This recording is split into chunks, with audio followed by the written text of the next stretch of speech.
장점을 아는 나라에서 지금 뭐 통치하지 않지만 그래도 왕이 있으면 좋겠다 해서 왕을 계속 키우고 있는 거죠. 우리나라도 왕을 키우고 싶은 그런 운동이 좀 있긴 했는데 우리 왕족이 다 없어졌어요. 왕을 세울 사람이 좀 없고 이시들이 없어졌어요. 왕족이 없어졌는데 이 왕이 있으면 나라가 안정이 될 가능성이 많고요. 뭐 현대도 조금 그런데 이 근대 또 그대로 들어가면 왕이 있는 나라가 훨씬 강력합니다. 왕이 없는 나라는 거의 없다고 할 수 있습니다. 왕이 절대 왕권을 갖고 있으면 모든 시스템이 잘 돌아가게 되어 있어요. 왕을 중심으로 잘 돌아가게 되어 있습니다. 그래서 사람들이 왕이 없는 어떤 사회를 조직한다는 것을 생각도 잘 못하죠. 왕이 다 있었어요. 근데 고대 시대에 그 중요한 왕이 없는 나라가 있었어요. 웬만하면 다 왕이 있는데 왕이 없는 나라가 그 유명한 이스라엘이죠. 이스라엘이 왕이 없던 시대가 언제냐 그러면 한 400년 동안 왕이 없었습니다. 그러니까 BC 15세기부터 11세기까지 그 이집트에서 해방돼서 나온 다음에 우리 사울과 다윗 왕이 세워지기 전까지 한 400년 기간이거든요. 400년 동안 왕이 없었습니다. 왕이 없는 시대를 가지고 있었는데 왜 왕이 없었나 그러면 하나님이 직접 왕이길 원하셨습니다. 내가 직접 왕이다 이렇게 하셨습니다. 그래서 너희들은 인간적인 왕이 없고 내가 직접 왕이다. 나 왕을 섬기라 이렇게 하신 거죠. 하나님의 통치를 받아라 이렇게 했습니다. 그래서 이제 이스라엘은 하나님의 직접적인 통치를 받는 하나님 나라를 상징한다 할 수 있습니다. 사실 교회도 보면 왕이 없잖아요. 왕이 없는데 하나님 왕이잖아요. 교회는 사실 민주주의는 아니에요. 우리가 이제 오늘 공동회의도 하는데 그런 거는 우리 인간이 그나마 민주주의가 좀 더 나으니까 이렇게 하는 거예요. 그게 필요해서 하는 건데 사실 교회라든지 하나님에 속한 사람들은 하나님을 왕으로 모시고 왕정 정치를 하게 되어 있습니다. 그래서 하나님 나라를 이해하려면 왕정을 이해하면 이해가 잘 돼요. 왕정. 민주주의가 아니고 하나님 나라는 왕정입니다.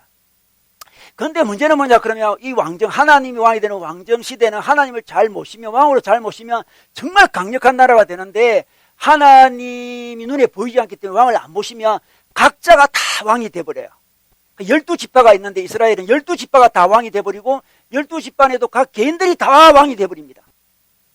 하나님을 왕으로 모시지 않으면 눈에 보이는 강력한 절대 왕권이 없다 보니까 절대 왕권의 장점마다 없어지는 거죠. 그래서 어떤 상태에 들어가냐 그러면 무정부 상태에 들어갑니다.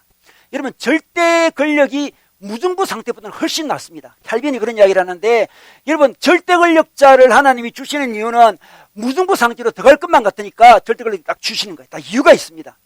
그러니까 이 무정부 상태는 완전 비참한 상태예요. 무정부 상태가 되면 특히 힘없고 약한 사람들이 많이 당하게 되어 있습니다. 많이 당하게 됐어요. 그런데 사사시대에 하나님이 왕이어야 되는데 이스라엘 백성들이 각자가 왕이 되었습니다. 이스라엘이 무정부 상태에 들어가게 되었습니다. 무정부 상태. 무정부 상태에 가면 누가 제일 고생한다?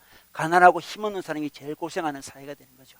무정부 상태가 되었는데 이 무정부 상태의 이스라엘 그리고 이스라엘에 속한 많은 가정들이 하나님 은혜로 다시 살아나야 되는데 하나님께서 오늘 그 무정부 상태 이스라엘을 어떻게 살리는지 어떤 발걸음을 갖고 살리는지를 우리 루키 말씀에 쭉 말씀해 주고 있는데 오늘은 선택에 대한 말씀 함께 나누겠습니다. 첫 번째 발걸음은 선택인데 바른 선택을 하면 무정부 상태에 들어가지 아니하고 하나님을 왕으로 모셔서 자기 개인과 자기 가정과 자기 공동체를 굳건히 하나님 앞에 세울 수 있다는 말씀인데 그 말씀을 오늘 함께 나누고 싶습니다. 우리 말씀 한번 읽어주시죠. 네, 두 분이.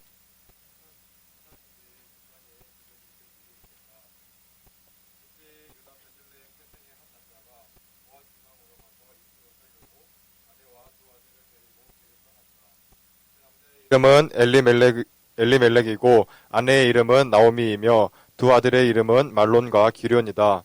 그들은 유다 베들레헴 태생으로서 에보랏 가문 사람인데 모압 지방으로 건너가 거기에서 살았다.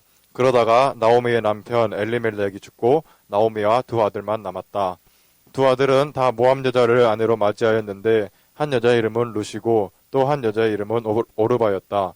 그들은 거기서 10년쯤 살았다. 그러다가 아들 말론과 기련이 죽으니 나오미는 남편에 이어 두 아들마저 잃고 홀로 남았다. 모압 지방에서 사는 동안에 나오미는 주님께서 백성을 돌보셔서 고향에 풍년이 들게 하셨다는 말을 듣고 두 며느리와 함께 모압 지방을 떠날 채비를 차렸다. 나오미가 살던 곳을 떠날 때에 두 며느리도 함께 떠났다. 그들은 유다 땅으로 돌아가려고 길을 나섰다. 길을 가다가 나오미가 두 며느리에게 말하였다. 너희는 제각기 친정으로 돌아가거라. 너희가 죽은 너희의 남편들과 나를 한결같이 사랑하여 주었으니 주님께서도 너희에게 그렇게 해주시기를 빈다. 너희가 각각 새 남편을 만나 행복한 가정을 이루도록 주님께서 돌보아 주시기를 바란다. 나오미가 작별하려고 그들에게 입을 맞추니 며느리들이 큰 소리로 울면서 말하였다.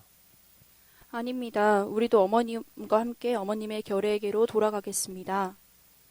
그러나 나오미는 말렸다. 돌아가다오 내 딸들아, 어찌하여 나와 함께 가려고 하느냐? 아직 내 뱃속에 아들들이 들어있어서 그것들이 너희 남편이라도 될 수 있다는 말이냐? 돌아가다오 내 딸들아, 제발 돌아가거라.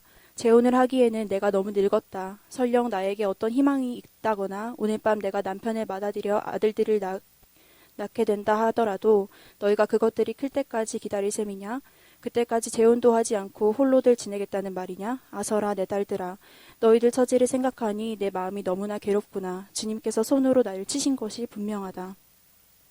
그들은 다시 한번 큰 소리로 울었다. 마침내 오르반은 시어머니에게 입맞추면서 작별 인사를 드리고 떠났다. 그러나 룻은 오히려 시어머니 곁에 더 달라붙었다. 그러자 나오미가 다시 타일렀다. 보아라, 내 동서는 저의 결례와 신에게로 돌아갔다. 너도 내 동서의 뒤를 따라 돌아가거라. 그러자 룻이 대답하였다. 나더러 어머님 곁을 떠나가라거나 어머님을 뒤따르지 말고 돌아가라고는 강요하지 마십시오. 어머님이 가시는 곳에 나도 가고 어머님이 머무르시는 곳에 나도 머무르겠습니다. 어머님의 결례가 내 결례이고 어머님의 하나님이 내 하나님입니다. 어머님이 숨을 거두시는 곳에서 나도 죽고 그곳에 나도 묻히겠습니다.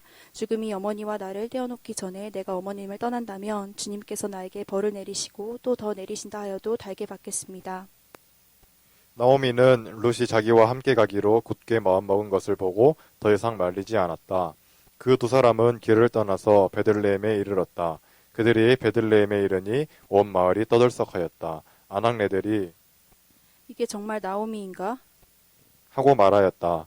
나오미가 그들에게 대답하였다. 나를 나오미라고 부르짖을 마십시오. 전능하신 분께서 나를 몹시도 괴롭게 하셨으니 이제는 나를 마라라고 부르십시오. 나는 가득 찬 채로 이곳을 떠났습니다. 그러나 주님께서는 나를 텅 비어서 돌아오게 하셨습니다. 주님께서 나를 치시고 전능하신 분께서 나를 불행하게 하셨는데 이제 나를 나오미라고 부를 까닭이 어디에 있겠습니까? 이렇게 하여 나오미는 모압 여인인 며느리 룻과 함께 모압 지방에서 돌아왔다. 그들이 베들레헴에 이르렀을 때는 보리를 거두기 시작할 무렵이었다. 아멘. 1절에 보니까 사사시대에 이런 말인데, 사사시대라는 것은 방금 말씀드린 대로 무정부 시대에 이렇게 생각할 수 있습니다. 혹시 요즘 자기 삶이 무정부 같은 느낌이 없나요? 내 삶이 뭔가 통치하는 사람이었고 자기 멋대로 돌아가고 있다, 그런 생각이 든다면 어떤 무승부 상태를 할 수 있고, 자기 가정이 무슨 무승부 상태 같다, 그런 느낌을 가질 수도 있고요. 자기가 속한 여러 공동체가 뭔가 이게 하나님의 통치가 사롭고 무승부 같다, 그런 느낌이 든다면 사사시대를 이야기한다 할 수 있습니다. 그런데 이 사사시대를 아주 대변하는 한 가정을 오늘 소개하고 있는데, 그 가정은 엘리멜렉이라는 사람의 가정이었습니다. 우리 2절에 보니까 어느 가정을 이야기하는데 그 남자의 이름은 엘리멜렉이다, 이렇게 이야기하고 있습니다. 그 사사시대를 대변하는 한 가정이 있었는데 그 가정이 엘리멜렉 가정이었는데, 엘리멜렉이라는 뜻은 뭐냐 그러면 하나님은 나의 왕이다, 이런 뜻이에요. 이름부터 아주 신앙적이죠. 하나님은 나의 왕이다, 사사시대의 고백입니다. 원래 이런 고백을 해야 돼요. 하나님은, 사사시대 인간의 왕은 없고 하나님이 왕이다, 이걸 고백하고 있습니다. 근데 이름은 이랬음에도 불구하고 엘리멜렉은 하나님을 자기 왕으로 섬기지 않고 누가 왕이 되었습니까? 자기가 자기 인생의 왕이 되었고 자기 가정에 자기가 왕이 되었어요. 그래서 오늘 이스라엘 나라를 떠나버리게 되는데 자기가 왕이 되는 모습을 보여주고 있습니다. 그의 부인의 이름은 무엇입니까? 나오미입니다. 나오미. 나오미의 뜻은 은혜, 이런 뜻입니다. 은혜, 은총, 이런 뜻인데 이 나오미의 이름 이렇게 멋있음에도 불구하고 20절에 가보면 이름이 바뀝니다. 우리 20절 끝에 보면 이렇게 쓰여 있습니다.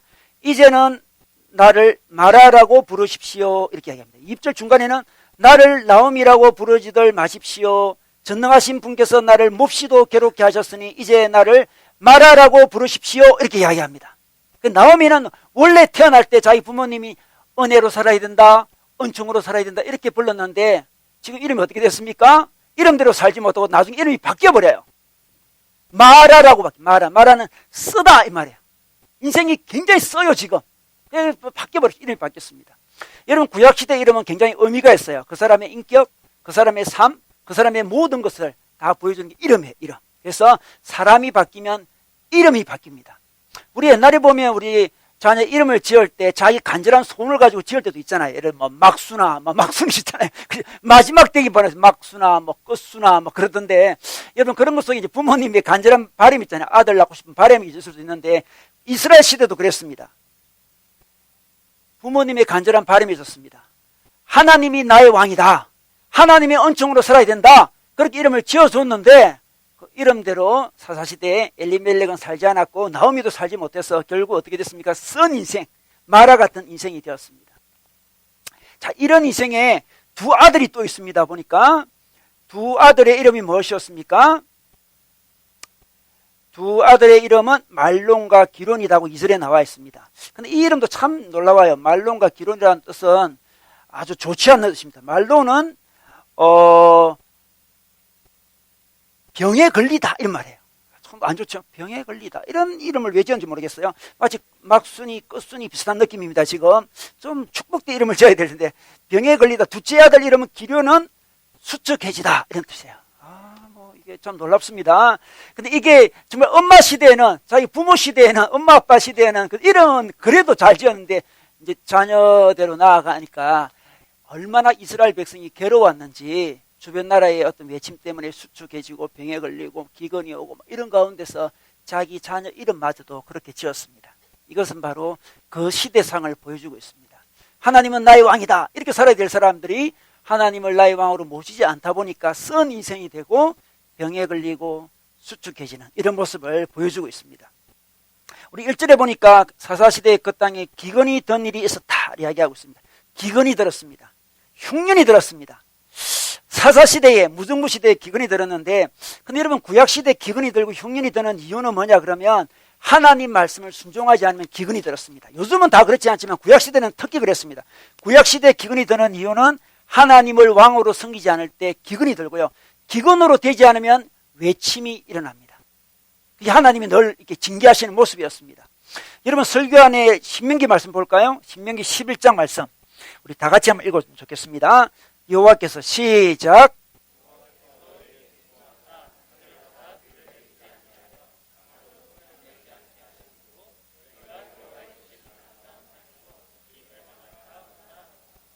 하나님께서 진노하시며 하늘을 닫아버립니다. 비를 내리지 아니하여 땅으로 소산을 내지 않게 하심으로, 이런 말이 있습니다. 여러분 이스라엘 땅은 참 재미난 땅인데 비가 안 오면 농사를 할 수 없는 땅입니다. 여러분 문명이 발달한 곳에는 큰 강이 있잖아요. 그래서 기근이 와도 비가 내리지 않아도 염려가 없습니다. 인간이 관계를 통해서 이렇게 관계를 통해 물을 끌어당겨요. 농사를 할 수 있습니다. 인간의 능력이 막 능력을 찬양하는 거죠. 비가 이리 오지 않더라도 우리는 어떻게 물을 잘 다스려가지고 이렇게 물을 끌어당겨서 농사를 할 수 있다. 이렇게 주장합니다. 그래서 문명이 발달한 곳에 큰 강이 있잖아요. 중국도 황하강이 있잖아요. 그래서 황하강을 다스리는 자가 천자가 된다 그러잖아요. 천자는 뭡니까? 하나님 같은 존재죠. 그죠? 치수자가, 이렇게 물을 잘 다스리는 자가 대제국을 이루게 돼 있어요. 이 정치라는 말도 그렇잖아요. 정치라는 것도 뭘 다스리냐? 물을 잘 다스리는 걸 정치라 그러잖아요. 물을 잘 다스려야 풍년이 오는 거죠. 그런데 이스라엘 땅은 참 이상한 땅이에요. 천자가 날 수 없는 땅입니다. 이 땅은 물을 끌고 와야 되는데 물을 끌어올 강이 없어요. 이스라엘은 왕이 날 수가 없습니다. 큰 인물이 날 수가 없어요. 물을 끌어다닐 수 있는 그 자연 조건이 아니에요. 오로지 어떻습니까? 하늘을 바라봐야 돼요. 하나님이 하늘 닫아버리면 비가 내리지 않습니다. 그래서 하나님이 늘 이른 비와 늦은 비로 이스라엘 백성에게 비를 내려주셔야 됩니다. 그래서 이스라엘은 자치시가 아닙니다. 자치로 움직일 수 있는 곳이 아니고 하나님의 특별시입니다. 특별시. 우리 서울 특별시 같이 이스라엘은 특별시인데, 특별한 나라인데 하나님이 비를 내려줘야만 살 수 있는 그런 나라입니다. 하나님을 왕으로 섬기고 하나님이 왕으로 섬길 때 그걸 보고 비를 내려줘야만 살 수 있는 땅인데, 이 땅에 기근이 왔다는 것은 이스라엘 백성이 하나님을 왕으로 섬기지 않는다는 것을 이야기하고 있습니다. 고통이 왔습니다. 이스라엘 백성에게 기근이 왔어요. 흉년이 왔습니다. 이것은 하나님을 왕으로 섬기지 않아서 그렇습니다. 사람들이 죄로 말미암아서 고통이 온다는 걸 알고 있는데, 근데 신약 시대는 다 그런 건 아닙니다. 모든 고통이 우리가 죄를 져서 오는 건 아니지만 이 구약시대, 특히 사사시대는 우리의 죄 때문에 고통이 왔어요. 근데 이 죄라고 생각할 때 사람들은 아주 윤리적인 죄만 생각하는데 성경에서 죄라고 하는 것은 하나님을 왕으로 섬기지 않는 게 죄예요. 여러분이 세상 법에 뭐 잡혀가지 않을 수도 있겠지만 여러분이 요즘에 하나님을 왕으로 섬기지 않으면 하나님은 죄인이다 이렇게 말씀하시는 거죠. 다른 사람에게 큰 해를 끼치지 않을 수도 있습니다. 사회법을 잘 지킬 수도 있어요. 그러나 하나님의 특별시에 사는 사람들은 하나님의 통치를 받는 사람들이죠. 하나님의 통치를 거부하는 사람은 성경에서는 죄라고 이야기합니다. 죄. 그 죄 때문에 기근이 오게 되었습니다. 여러분, 요즘도 우리에게 어떤 기근이 올 수 있습니다. 요즘 여러분 어떤 기근이 혹시 자기한테 왔습니까? 어떤 경제적인 흉년이 올 수도 있습니다. 경제적인 흉년이 와요. 경제적인 흉년이 오는 것은 자기 죄 때문일 수도 있고 이웃의 죄 때문일 수도 있고 우리 모두의 죄 때문일 수도 있어요. 우리 다 얽혀서 있기 때문에 그렇습니다. 지금 경제적으로 어려운 것은 우리 개인의 죄만이 아니죠. 정치하는 사람들의 죄가 있을 것이고 또 아주 부유한 사람들이 또 죄가 있을 것이고 서로 돌보지 않는 사람들의 죄도 있고 우리 모두 공동체에 다 죄예요. 죄로 말미암아 경제적인 위기가 우리한테 왔는데 흉년이 왔는데 제가 최근에 그 뉴스를 듣는데 아주 신조 중에 재밌는 신조가 있더라고요. 리턴 캥거루족이 있더라고요. 리턴 캥거루족을 리투르족이라고 발음도 어렵네요. 리투르족이라고 해요. 캥거루는 엄마 품에 있는 사람들이잖아요.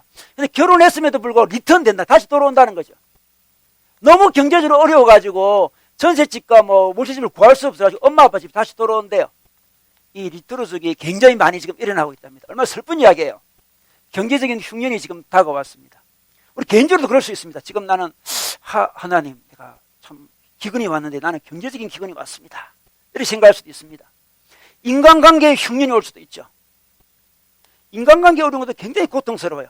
부모와의 관계 어려울 때 굉장히 고통스럽습니다. 자녀와의 관계 어려울 때 굉장히 고통스러워요. 부부 사이가 어려울 때 굉장히 고통스럽습니다. 관계가 어려워요. 친구와의 관계가 힘들어질 수도 있죠. 또 뭐 이성교제하면서 어려울 수도 있습니다. 이성교제할 대상이 없는 짝사랑 많은 것도 그것도 힘들어요. 관계 힘듦이에요. 그것도 관계 힘듦이에요. 관계에 흉년이 올 수 있습니다. 경제적 흉년이 올 수도 있습니다. 뭐 취직이 안 되는 흉년이 올 수도 취직이 안 돼요. 취직하려면 공부를 하는데 공부가 잘 안 될 수도 있습니다. 어떤 성격적인 어떤 흉년이 올 수도 있어요. 내 성격이 왜 그렇지? 나는 왜 상처를 많이 잘 받지? 누가 한마디만 하면 상처를 크게 잘 받아요. 나는 왜 어렵나? 나는 왜 이 고난이 많나? 힘드나? 이렇게 생각할 수 있고 어떤 사람은 나는 왜 한마디만 하면 사람들이 다 상처받았다 그러지? 이건지 모르겠어. 나 그냥 쭉 말했을 뿐인데 다 상처받았다 그러고 막 그래요. 그것도 참 고통스럽습니다. 그것도 고통스러워요. 영혼의 흉년이 올 수도 있습니다. 영혼. 나는 요즘 은혜가 왜 없을까? 찬양을 불러도 은혜가 없고 말씀을 들어도 은혜가 없고 기도를 해도 기도가 잘 되지 않아요. 다 흉년이에요. 흉년. 그죠? 우리 개인적인 죄와 공동체의 죄와 여러 사람들이 섞여가지고 그런 흉년이 오는 거예요.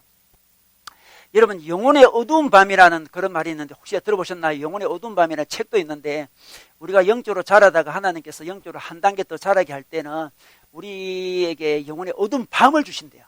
이 밤은 우리가 뭐 죄를 져서 오는 밤이 아니고 하나님께서 너무 우리가 감정적으로 주님께서 은혜 받고 그런 걸 너무 좋아하니까 감정적인 은혜가 없더라도 하나님을 사랑할 수 있도록 영혼의 어두운 밤을 딱 주신다는 거죠. 아무리 기도해도 안 되고 아무리 말씀봐도 안 되고 어두운 밤이에요. 어두운 밤. 그걸 지나야 한 단계 뛰어오른대요. 그래서 영혼의 어두운 밤을 막 사람들이 이야기하는데 제가 볼 때는 영혼의 어두운 밤을 지나는 사람은 별로 없고요. 게을러서 밤이 온 것 같아요. 보니까 대부분이 게을러가지고 밤이 왔습니다. 그 높은 영성가들 하는 이야기를 바로 적용할 수가 없어요. 여러분 우리 각종 이렇게 흉년이 올 수 있습니다. 그 흉년이 올 때 이스라엘 백성 특히 흉년이 올 때 이 흉년이 왜 왔지?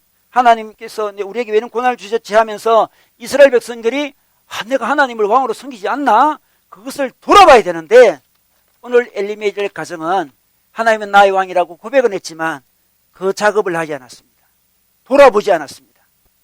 왜 고난이 왔는지 몰랐습니다. 여러분 고난은 하나님께서 우리를 부르시는 거죠. 너가 왕을 섬기고 있는지 없는지를 확인해 주는 어떤 시간이에요. 고난이 올 때 우리는 하나님 내가 하나님을 나의 왕으로 섬기고 있습니까? 정말 하나님 왕으로 섬기고 있습니까? 그것을 돌아보라고 고난을 주셨습니다. 여러분 우리들은 어떤 행복하기 원하죠. 자기 욕망이 잘 이루어지고 소원이 성취되길 바라요. 그런데 하나님은 그것보다는 우리가 하나님을 왕으로 섬기는 걸 원하십니다. 하나님을 섬길 때 이스라엘은 특별시라니까요. 섬길 때 하늘이 열리는 거예요. 비가 내립니다. 하나님을 왕으로 섬기는 게 목적이에요. 그때 진정한 만족이 있어요. 하나님을 왕으로 섬기지 않고 자기 삶에 자꾸 욕망이 채워지고 소원이 성취되는 것만 바라는 그것이 바로 우리 인간의 보통 모습입니다. 여러분, 무당들은 어떻습니까? 무당들은 우리에게 우리 자신을 돌아보라 이런 무당 보셨습니까? 너 자신을 돌아보고 너가 하나님의 주대심을 인정하느냐? 그렇지 않습니다. 너 삶의 주인은 누구냐? 그런 말 절대 안 해요, 무당은. 그냥 삶이 그냥 풍요로워지고 행복해지기를 그냥 구들내면서 그냥 해줄 뿐이에요, 그냥. 여러분, 우리 그런 생각 우리 굉장히 많습니다. 자기가 변하려고 하잖아요, 자기가. 내 중심이 어딘지, 내 왕이 누군지를 바라보지 않고 자기 삶에 자꾸 좋은 일만 생기길 바라죠. 무당 굿을 바라고 있는 거예요, 지금. 자기가 변해야 되는데, 기근이 왔는데, 내가 무슨 문제가 있지? 이렇게 생각하지 않습니다. 빨리 기근이 없어져야 돼, 이게. 빨리 풍년이 와야 돼요. 뭘 해서라도 풍년이 와야 됩니다. 이게 바로 기근 가운데 바로 반응하지 못한 사람을 볼 수 있습니다. 하나님은 가끔 우리 인생에 위로도 해주시지만 우리 인생을 고통으로 이렇게 많이 이끄십니다. 그래야만 우리가 성장하는 거죠. 영혼의 여성이라는 게 그런 거예요. 인생의 여성이 그렇습니다. 안 되겠다 싶으면 위로해 주시다가 또 때가 되면 고통을 주셔가지고 자꾸 하나님의 주되심을 인정하게 하면서 하나님의 백성으로 만들어가는 게 하나님의 목적입니다. 근데 이 고난 가운데 이 엘리멜렉 가정은 어떻게 반응하고 있습니까? 오늘 기근이 오니까 1절에 보니까 그때 유다 베들레헴의 태상의 한 남자가 모압 지방으로 가서 임시로 살려고 아내와 두 아들을 데리고 길을 떠났다. 모압 지방으로 가버렸습니다. 임시로 살려고 갔다 했지만 사실 가서 얼마 살았다 그러면 사실 끝에 보면 10년쯤 살았다 그런 말씀입니다. 10년을 잠시 갔다고 생각했습니다. 잠시 간 거예요. 그러나 잠시 간 게 아니었고 10년쯤 가게 되었습니다. 이 모압으로 갔다는 것은 굉장히 의미 있는 이야기인데 모압으로 갔다는 것은 도피했다 그런 말이에요. 모압은 하나님의 총회에 들어오지 못하는 민족이었습니다. 하나님의 백성이 아니었습니다. 하나님의 백성이 아니라는 것은 하나님의 통치를 거부하는 백성이었습니다. 모압으로 간다는 것은 하나님의 왕대심을, 하나님의 통치를 거부하겠다는 사인이었습니다. 모압으로 가겠다 이 말은 하나님의 통치를 거부하겠다, 거부하는 공동체로 가겠다 이 말이에요. 도피하는 거죠. 도피. 모압 지방에 도피했습니다. 여러분, 기근이 오고 어려움이 올 때 도피하는 사람들이 굉장히 많습니다. 기근이 오면 자기를 돌아봐야 되는데 자기를 돌아보자고 도피를 해요. 제가 도피하는 사람들의 성향을 조사해 보니까요, 여기 보면 설교안에 보면 쫙 나와 있습니다. 다양한 방법으로 도피를 하더라고요. 보니까 공상의 세계로 도피하는 사람이 있습니다. 우리 젊은 사람이 주로 그런데 인생이 너무 가혹해요. 현실이 너무 가혹합니다. 그러면 어떻습니까? 공상의 세계로 들어가 버립니다. 사이버 세계로 백일몽, 영화, 드라마, 소설, 게임 들어가 버려요. 그게 들어가면 현실을 잊어버리고 그게 들어가면 어떻습니까? 자기가 주인공이 된 것 같습니다. 아니, 드라마의 주인공이 되는 것 같죠? 사랑과 존경을 받습니다. 이해를 받습니다. 자기는 너무나 아리따운 여자고 자기 파트너는 너무나 멋진 남자가 되는 거예요. 이런 상상 속에, 이런 공상 속으로 도피에 들어갑니다. 현실이 어려울 때 내 현실이 요즘 왜 어렵지? 내 현실이 왜 이렇게 가혹하지? 왜 그럴까? 내가 하나님의 주대심 인정하지 않나 돌아봐야 될 텐데 해서 잊으려고 공상의 세계로 들어가 버려요. 근데 문제는 공상의 세계로 들어가면 들어갈수록 현실에 적응하는 능력이 떨어지게 돼 있어요. 점점 우리 영혼은 휴식을 취하기보다 피로해집니다. 현실과 다른 공상의 세계로 자주 가면 갈수록 우리 영혼은 피폐해집니다. 바로 모압으로 내려가는 거죠. 공상의 세계로 도피하는 사람들 많습니다. 어떤 사람은 과거와 미래의 세계로 도피하는 사람이 있습니다. 과거의 세계로 도피한다고 해서 내가 왕년에 이렇게 잘했는데 이렇게 즐거웠는데 늘 그걸 생각합니다. 과거에 잘했던 거 막 생각을 해요. 또 과거에 상처받은 걸 생각하는 사람도 있습니다. 이것도 도피입니다. 과거에 내가 얼마나 큰 상처를 받았는데 내가 이런 상처 받았다 저런 상처 받았다 저런 상처 받았다 계속 리플레이라는 걸 계속 돌립니다. 이것도 현실에 대한 적응력을 점점 더 떨어뜨리는 거죠. 미래로 도피하는 사람들 있습니다. 미래로 늘 계획만 해요. 늘 현실을 살아가지 않고 멋진 계획만 계속 세워가는 사람이 있습니다. 이런 것도 도피하는 사람입니다. 어떤 사람은 질병으로 도피하는 사람이 있습니다. 갑자기 두통이 오고 갑자기 피로해지고 갑자기 소화불량이 일어납니다. 어떨 때 그렇습니까? 만나기 싫은 사람을 만났을 때나 월요일 출근해야 될 때 그럴 때 있잖아요. 자기도 모르게 몸이 아파요. 무의식 세계에서 도피를 하고 있게 몸이 정말 아픈 거예요. 이불 아픈 게 아니에요. 우리 무의식 세계에서 자꾸 도피를 하다 보니까 몸이 점점 아픕니다. 만나기 싫은 사람을 만나야 되고 몸이 아파요. 여러분, 우울증에 걸리는 사람 중에 이런 사람이 있습니다. 우울증에 걸리고 싶어 걸리는 사람도 많아요. 내가 우울증에 걸려버리면 질병으로 도피해버리기 때문에 사람들이 자기를 터치하지 않습니다. 그죠? 우울증에 걸려있으면 장점도 많이 있습니다. 아무도 건들지 않아요. 아, 제 우울증이래. 건들지 마. 불쌍히, 아, 제 우울증이래. 아, 불쌍히, 어떡해? 자꾸 불쌍히. 가혹한 현실에 마주치기보다는 그냥 우울증 걸려가지고 사람들의 그냥 위로의 시선을 받고 싶은 거죠. 질병으로 도피할 수도 있습니다. 그 모든 것은 하나님이 왕이 아니에요. 일에 몰두하는 사람이 있습니다. 일에 몰두. 거기 과학이든 예술이든 어떤 성공이든 막 일에 열심으로 몰두합니다. 놀라운 성취를 할 수도 있어요. 그러나 그것도 하나님의 통치를 거부하면서 일을 열심히 하고 있다면 그것도 도피하는 거예요. 어떤 사람은 게임에 도피하다가 안 되겠다. 이제 공부 열심히 해야지. 공부 열심히 하는 것도 도피고요. 게임 열심히 하는 것도 도피예요. 여러분. 다 도피라니까 이게. 하나님의 통치를 안 받는 건 다 도피예요. 도피. 자기 마음을 빼앗길 대상을 찾고 있는 거예요. 차라리 공부를 했으면 무슨 성과라도 있죠. 그러나 그것은 하나님 나라의 관점에서 보면 도피였습니다. 많은 사람이 이쪽 갔다 저쪽 갔다 이렇게 하고 있습니다. 어떤 화가가 이런 이야기를 했어요. 자기는 화실에 딱 들어가면 자기가 있고 화실을 나오는 순간 자기가 없다. 그런 이야기를 했습니다. 그게 바로 도피예요. 예술로 도피하는 거죠. 화실에 들어가면 자기가 있고 화실에 나오면 자기가 없다. 도피인 거죠. 우리는 현실을 마주할 수 있어야 됩니다. 화실에 있든 화실 밖에 있든 자기를 찾아야 돼요. 하나님을 의식해야 되는 거죠.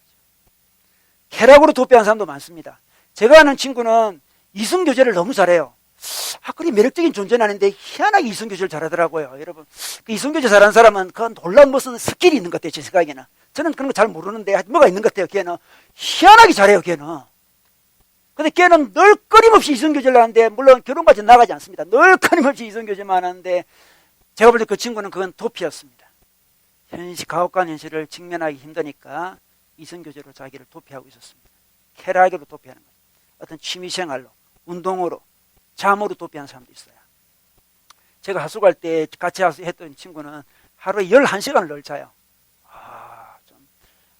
잠으로 도피하는데 거의 쓰러질 것 같은데 걔가 운동을 하나 잘했어요. 탁구를 굉장히 잘했어요. 몸이 너무 힘들면 탁구 치러 가요. 탁구 치면 좀 살아나요. 살아납니다. 늘 그 하신 시절에 계속 반복하는 걸 제가 봤는데 도피하는 거죠. 도피하는 거예요. 어떤 사람은 종교적으로 도피하는 사람이 있습니다. 종교적으로 도피하는 게 뭘까요? 종교적인 활동을 하나님의 통치받지 않고 활동을 열심히 하는 거 있잖아요. 도피하는 거예요. 종교적인 부분에 지적인 면이 있죠. 지적인 면에 아주 깊이 빠져들어가는 사람 있잖아요. 신학적 논쟁을 많이 하는 사람들을 대부분이 도피하는 사람들이에요.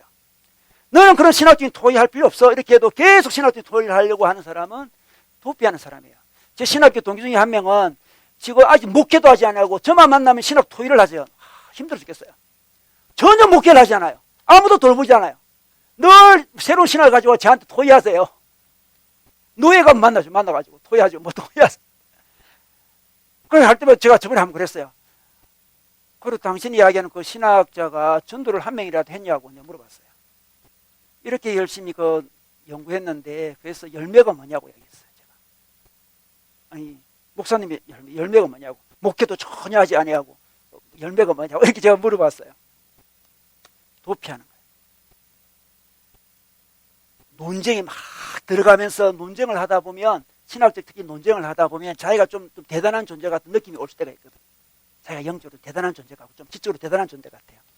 도피해요. 왜 그럴 수 있습니다. 하나님의 통치가 중요한 겁니다. 또 도피한 사람들은 대개 보면 공동체에서 떠나버립니다. 도피합니다. 교회를 떠나죠. 교회를 안 떠나더라도 적당히 교회 다니죠. 그게 바로 도피하는 겁니다. 여러분, 우리 하나님께서 우리에게 어떤 메시지를 줍니다. 고난을 통해서. 우리 메시지를 들어야 돼요. 그 메시지를 듣지 않고 고난 속에서 도피하지 마세요. 우리 그 고난 중에 사람이 주는 고난도 많습니다. 인생 막대기가 가장 센 막대기라고, 인생 막대기가 가장 큰 막대기예요. 힘듭니다. 근데 그 안에 메시지가 다 담겨 있습니다. 하나님이 우리 수준을 높이기 위해서 우리 주위에 이 얼쩡거리는 사람들이 있어요. 얼쩡거리는 사람들. 그 사람들이 우리를 한 단계 더 올리기 위한 하나님의 메시지죠. 도망가지 마세요. 그 사람을 도망갈 수도 없고 그 사람을 물리칠 수도 없어요. 우리 주위에 있을 수밖에 없습니다. 우리가 그때 하나님의 통치를 생각하고 하나님께 위로를 받으려고 하지 다른 사람에게 위로를 받으려고 하면 어떤 영적인 간음을 하는 거죠. 근데 이렇게 도피를 하고 있는, 모압으로 도피를 하고 있는 엘리멜렉 가정에 여러분 어떤 일이 벌어서 이렇게 도피를 했는데 3절에 보니까 나오미의 남편 엘리멜렉이 죽고 이랬습니다. 도피를 하니까 어떻게 됐습니까? 남편이 죽어버려요. 세상에. 피하면 피할수록 고난이 더 크게 다가오고 있습니다. 남편이 죽었습니다. 모압 지방에 갔더만. 나오미와 두 아들만 남았습니다. 3절에. 그럼 나오미가 좀 깨달아야 돼요.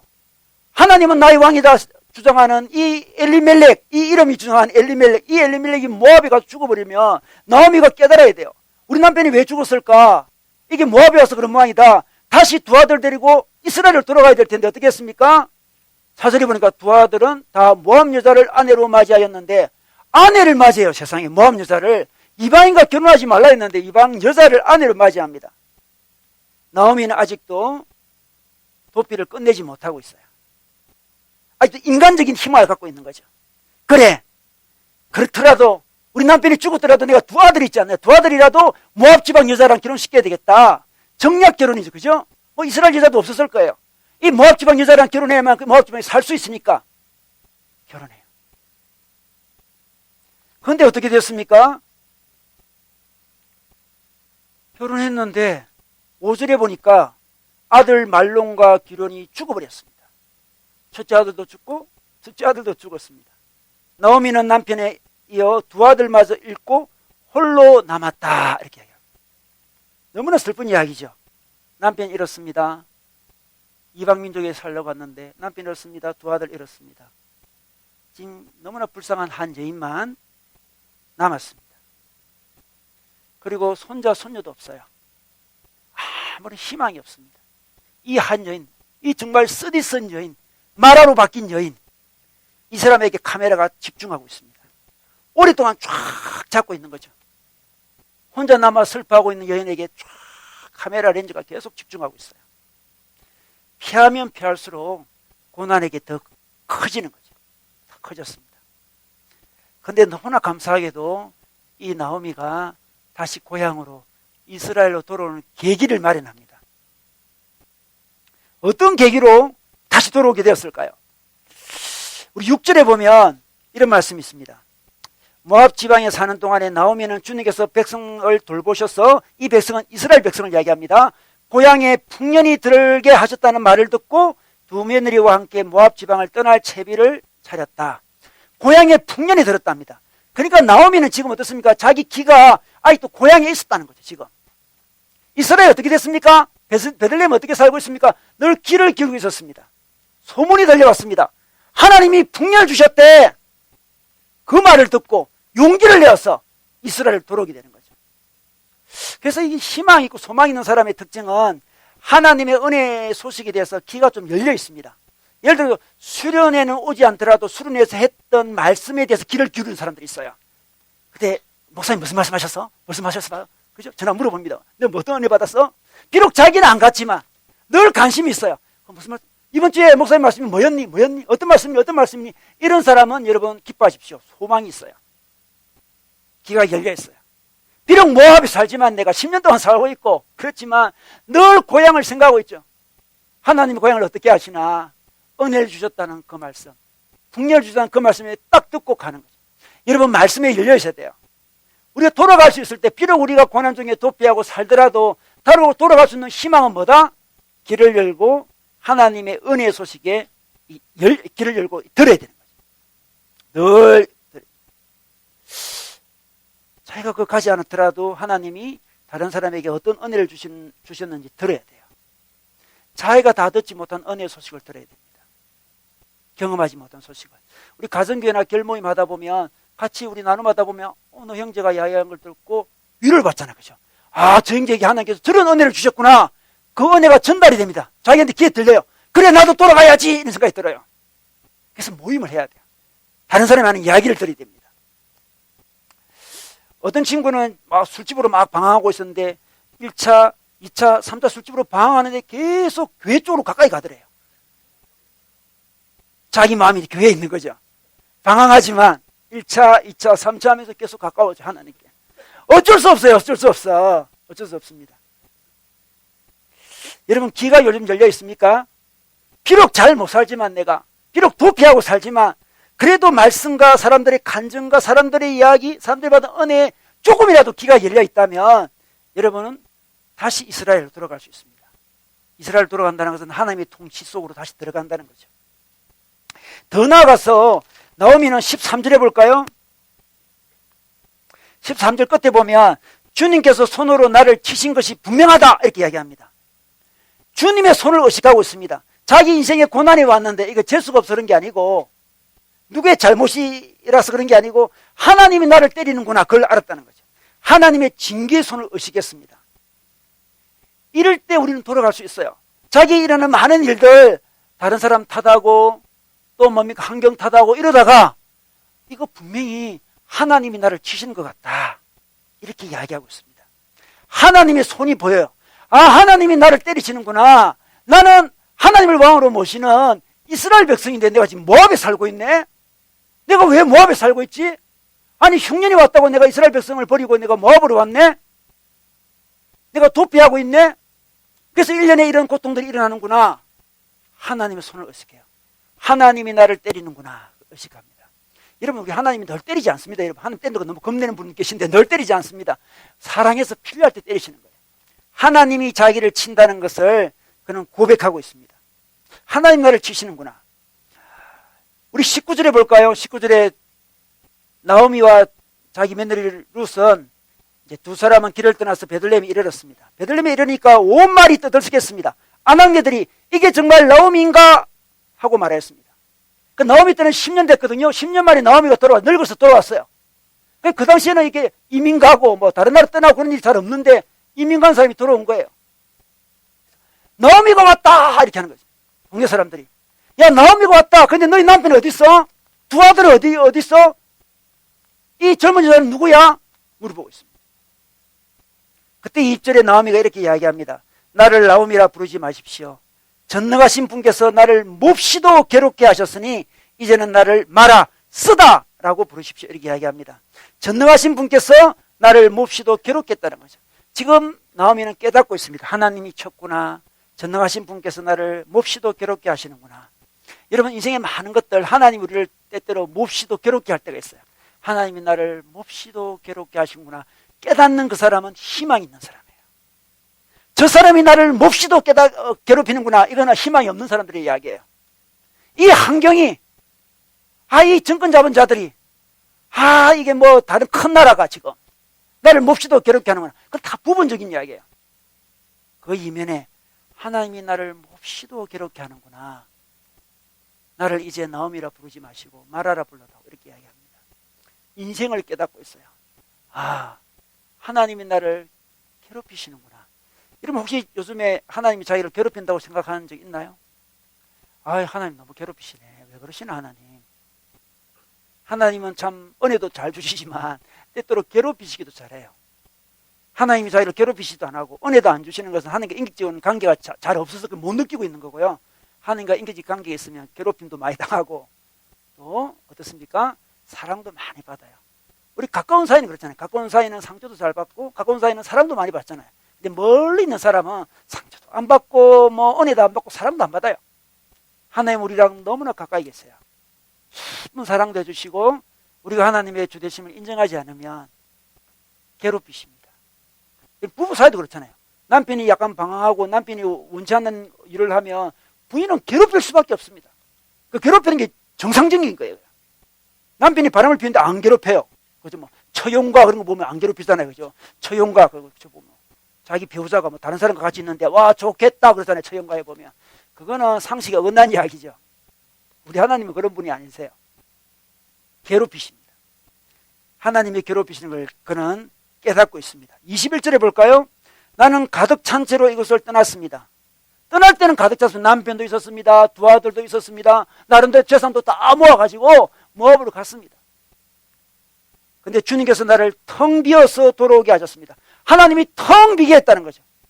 남편도 없고 두 아들도 없고 10년 동안 모압에 살면서 재산도 다 날려버렸습니다. 텅 비었다. 하나님 나를 괴롭히시고 내 인생을 텅 비게 하십니다. 채우실 때도 있으시고 비게도 하십니다. 우리는 채우는 게 목적인데 하나님은 우리를 보시고 너는 좀 비게 해야 되겠다. 막 비게 하십니다. 너는 좀 채워야 되겠다. 채우십니다. 하나님은 비우고 채우는데 핵심이 아니에요. 하나님은 자기를 왕으로 인정하느냐 안 하느냐 그걸 보십니다. 인정해야만 하나님 백성에 대해서 이 땅에서 하나님 나라가 얼마나 아름다운 나라인지를 보여주는 하나님의 용사, 하나님의 백성이 되기 때문에 그렇습니다. 전능하신 분께서 나를 불행하게 하셨는데 이렇게 하나님이 나를 불행하게 했다고 이야기하고 있습니다. 하나님의 징계의 손을 깨달을 때 우리는 돌아갈 수 있습니다. 하나님의 은혜의 손을 기억할 때 돌아갈 수 있고요. 하나님의 징계의 손을 깨달을 때 돌아갈 수 있습니다. 이게 축복이에요. 왜 이럴까? 하나님 나를 때리시는구나. 깨달음이 온다면 축복된 자예요. 그게 깨달아진다면 하나님이시구나. 이렇게 하시는 게 바로 하나님이시구나. 내 인생을 텅 비게 하시는 분이 하나님이시구나. 내가 하나님을 왕으로 잘 인정 못하니까 하나님이 내 인생을 텅텅 비게 하시는구나. 그렇게 채우려고 해도 채워지지 않고 왜 자꾸만 비워지는지 내 인생이 몰랐는데 하나님이 그러시는구나. 깨달을 때 희망이 있습니다. 그때 나오미는 돌아갈 수 있었습니다. 우리 8절에 볼까요? 8절에 이런 말씀이 있습니다. 나오미가 돌아갈 때 두 며느리에게 너희들은 친정으로 돌아가라 이렇게 이야기합니다. 너희들은 친정으로 그냥 가라 이렇게 이야기합니다. 어떻습니까? 9절에 보니까 너희는 각각 새 남편을 만나 행복한 가정을 이루도록 해라 이렇게 이야기합니다. 새 남편 만나 재혼해가 잘 살아라 이렇게 이야기합니다. 나오미 좀 인간적으로 이럴 수 있습니다. 그래서 나는 이스라엘 사람이고 이스라엘 가는 건 너무 당연하지만 너희들은 내 따라가봤자 아무런 소용이 없다. 너희들은 이제 모압 땅에 남아서 친정으로 가서 재혼하도록 해라 이렇게 이야기합니다. 근데 10절에 보니까 어떻습니까? 두 며느리가 아닙니다. 따라가겠다고 이야기합니다. 우리도 어머니와 함께 어머니의 결례에게로 돌아가겠습니다. 이렇게 하니까 11절에 나오미가 말립니다. 돌아가다오 내 딸들아. 며느리인데 딸이라 부릅니다. 너무 친근하게 부르는 거죠. 돌아가다오 이렇게 이야기합니다. 어찌하여 나와 함께 가려고 하느냐? 아직 내 뱃속에 아들들이 들어있어서 그것들이 너희 남편이라도 될 수 있다는 말이냐? 이런 이야기. 이게 무슨 이야기일까요? 재밌는 이야기죠. 내 뱃속에 아들들이 들어있어서 그것들이 너희 남편이 될 수 있단 말이냐? 이렇게 이야기하는데 옛날에 형수 수치제라고 있었어요. 자기 형이 만약에 이제 형이 죽으면 동생이 형수랑 결혼하게 돼 있었습니다. 우리나라 고구려 시대도 그랬습니다. 그래서 이 두 며느리는 지금 아들들이 다 죽었잖아요. 그죠? 자기 남편들이 다 죽었습니다. 자기들이 재혼하려면 어떻게 됩니까? 어떻게 되겠어요? 이 나오미가 애를 또 낳아야 돼요. 그런데 이 나오미가 어떻게 애를 낳겠어요? 이 나이에. 애를 낳는다고 한들, 오늘 나오미 말은 내가 뭐 재혼해서 뭐 낳는다고 한들, 오늘 내가 가진다고 한들, 걔가 클 때까지 어떻게 기다리겠느냐, 이렇게 이야기하고 있습니다. 너희들은 도저히 나를 따라오면 소망이 없으니까 떠나가라고 이야기하고 있습니다. 그러다 14절에 보니까 14절 중간쯤에 마침내 오르바는 시어머니에게 입맞추면서 작별 인사를 드리고 떠났다 했습니다. 첫 번째 며느리 오르바는 작별 인사 떠났습니다. 그런데 두 번째 며느리가 등장했는데 그러나 룻은, 룻기는 이 룻이 주인공 아니겠습니까? 오히려 시어머니 곁에 더 달아붙었다 했습니다. 쫙 달아붙어. 이 달아붙는 남녀가 달아붙듯이 달아붙는다 그 말이에요. 쫙 달아붙었습니다. 돌롭게 달아붙고 있습니다. 왜 그럴까요? 이 룻이 왜 그럴까요, 여러분? 룻이 15절에 이렇게 이야기합니다. 15절에 나오미가 먼저 이렇게 이야기합니다. 나오미가 다시 타일렀다. 보아라, 내 동서는 저의 결례와 신에게로 돌아갔다. 이 모압신은 그모스란 신이거든요. 결례, 그의 민족과 신에게로 돌아갔다. 너도 돌아가거라. 이렇게 이야기하는데 16절 끝에 보면 또 비슷한 이야기를 룻이 합니다. 어머니의 결례가 내 결례이고 어머니의 하나님이 내 하나님입니다. 이 결례와 신을, 결례와 하나님을 일치시킵니다. 그 모압에 남는다는 것은 그모소 신을 섬기는 거고 이스라엘로 돌아간다는 것은 하나님을 섬기는 거라는 거죠. 룻은 깨달고 알고 있었습니다. 나오미도 알고 있었어요. 내가 이 모압 지방에 계속 있는 것은 하나님을 섬기는 게 아니다.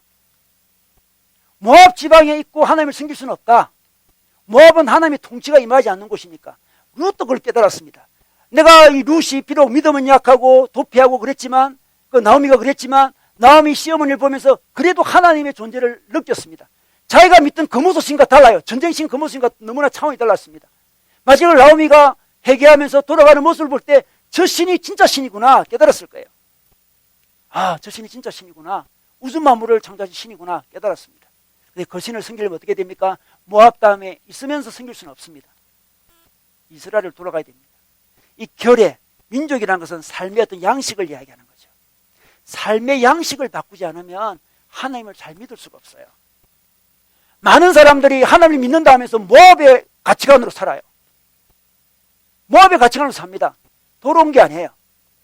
하나님 믿는다 하면서도 뭐 가정생활이나 직장생활이나 친구관계나 모든 걸 보면 모압 방식입니다. 삶의 양식을 바꾸는 것이 신앙을 바꾸는 거예요. 하나님과 삶의 방식은 같이 갑니다. 나오미는 깨닫고 있습니다. 너의 결례와 신에게로 돌아가라. 단순히 너의 신으로 돌아가는 게 아니라 너의 결례, 너의 가치관으로 돌아가라는 거죠. 룻도 마찬가지예요. 어머니의 하나님이 내 하나님이고 어머니의 결례가 내 결례입니다. 이렇게 이야기합니다. 여러분, 공동체가 있어요. 공동체. 공동체는 어떤 통치를 받잖아요. 모든 공동체는 어떤 통치를 받아요.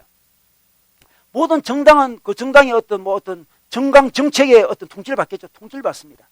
공동체를 바꾸지 않고 어떻게 우리가 하나님을 믿는다 할 수 있을까요? 하나님을 믿는다는 것은 하나님을 믿는 공동체에 속하는 거예요. 하나님을 믿지만 내 공동체에 속하지 않는다는 것은 다른 공동체에 속하는 거예요. 다른 공동체. 삶의 영역에서 하나님의 통치를 받는 것이 하나님을 믿는 거예요. 하나님 믿는 것과 삶의 방식을 분리하는 것은 지혜롭지 못하고 그건 하나님 뜻이 아니에요. 결례와 신은 같이 가는 거예요. 그걸 깨달으면 이스라엘로 돌아올 수 있습니다. 많은 우리 교인들이, 많은 한국 교인들이 하나님을 믿는다 그러면서 삶의 영역에서는 전혀 모압 방식으로 너무너무 살아가고 있습니다. 자기가 속한 공동체를 생각해 보십시오. 여러분이 열심으로 나가는 그 공동체는 하나님의 통치를 받고 있는 곳입니까? 여러분이 열심으로 만나는 그 친구는 하나님의 통치를 받고 있는 사람인가요?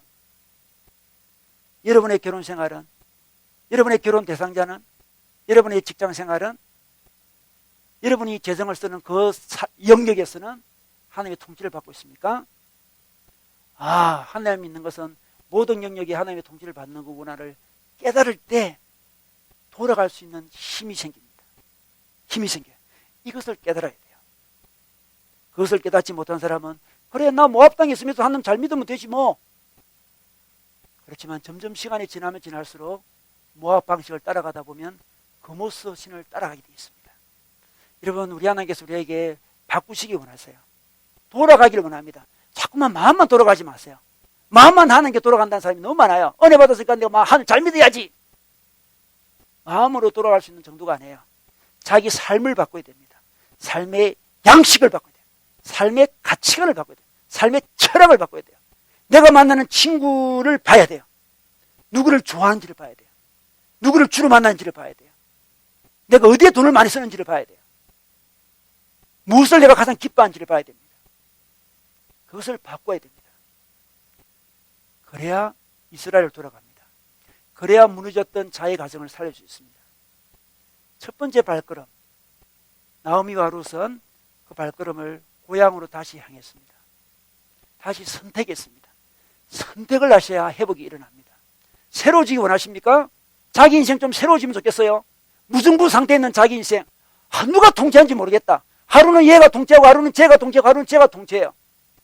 하루는 돈이 나를 통치했다가 하루는 친구가 통치했다가 하루는 또 쾌락이 통치했다가 내 마음 나도 몰라. 내 인생이 어디로 가는지 몰라요. 통치가 안 돼. 내가 속한 공동체도 뭐 무승부 상태인지도 몰라요. 새롭게 하고 싶으십니까? 인생을? 자기 가정을 새롭게 하고 싶으십니까? 선택을 하셔야 됩니다. 선택을 하셔야 돼요. 도피하지 마세요. 어렵더라도 도피하지 마세요. 직면해야 됩니다. 이 고통이 왜 왔는지 직면해야 됩니다. 직면하시고 하나님을 바라봐야 돼요. 그리고 하나님이 주시는 소식을 들어야 됩니다. 은혜 받은 사람들의 소식을 좀 들으세요. 간증도 듣고 설교도 듣고 사람들의 이야기도 듣고 좋은 책도 읽고 기도도 하고 성경도 보고 소식을 들어야 돌아설 수 있습니다. 여러분, 소식을 안 들으면 돌아서지 못해요. 소식을 들어야 됩니다. 소식을 들어야 돼요. 그리고 하나님께 내게 고난 주시는 그 고난의 이면에 하나님의 손이 있다는 것을 의식해야 됩니다. 하나님이시군요. 아, 하나님이셨군요. 깨달을 때 우리 인생은, 우리 속한 공동체는 회복될 수 있습니다. 그리고 마지막으로 결단해야 돼요. 하나님, 제가 하나님 앞에 새로워지고 싶은데 늘 마음만 새로워진다 이야기했습니다. 기도 시간만 새로워진다고 이야기했습니다. 어떻게 기도했는지 모르지만 하나님, 내 삶의 가치관이 바뀌어야 됩니다. 삶의 스타일이 바뀌어야 돼요. 삶의 양식이 바뀌어야 되고 삶의 공동체가 바뀌어야 됩니다. 그것을 깨닫고 자기 삶을 고치십시오. 그러면 여러분의 인생, 여러분의 무너진 삶, 무증부 상태에 있는 삶, 그리고 여러분의 가정, 여러분이 속한 공동체가 하나님 앞에 다시 이스라엘 나라로, 하나님 나라로 다시 바뀔 수 있습니다. 그런 소망을 가지시고 한 주 선택 잘하는 한 주가 되시기를 주의 이름으로 축원합니다.